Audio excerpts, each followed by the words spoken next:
Salutations! Welcome in, I'm Silver Fae, your resident Silver Storms, and an aspiring artist and author.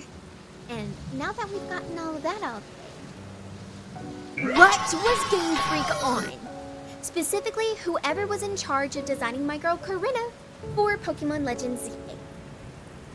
So before I delve into the details, I do understand what they were trying to achieve. At least, I think I do. From what I remember in the X and Y game and anime, Korrina is a girl who takes her passions to the extreme.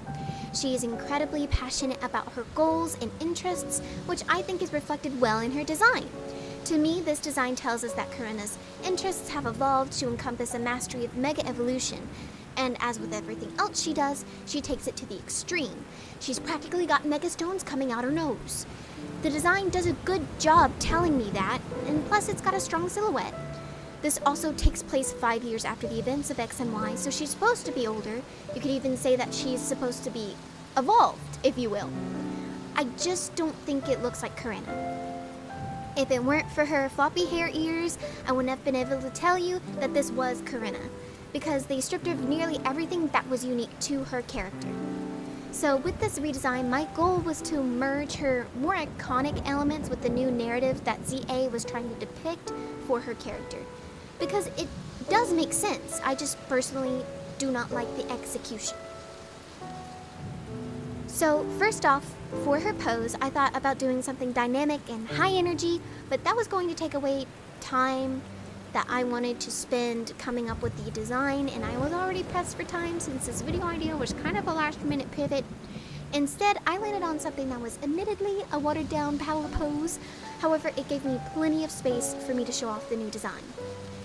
As you can see, the silhouette relies heavily on her X and Y design, but most importantly, I gave her the roller skates back!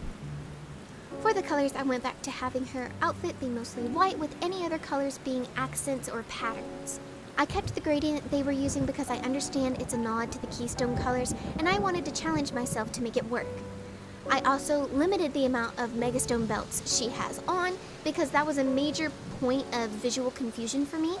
I also got rid of the massive ribbons because I just didn't like them. Though I think the idea that they mimic the shape of the Mega Evolution symbol is fun, I just don't think it fit with my redesign.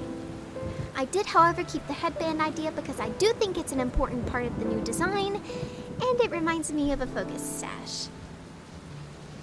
Now, you may have noticed a few recurring design choices, such as jagged shapes, as well as the choice of hairstyle. I love when Pokemon trainers look like their Pokemon, so I took elements of Lucario's Mega Z form and incorporated them into Korrina's new style. And that's it. That's all I have for her. Whew. That's it for now. Thank you so much for watching. I really appreciate it. Don't forget to like, subscribe if you haven't already, and leave a comment below as proof that you made it to the end. It was an arduous journey. You deserve to celebrate. And if you did get this far, I'll leave a pair of roller skates or something sporty in the comment section below. And I'll see you next time. Bye-bye!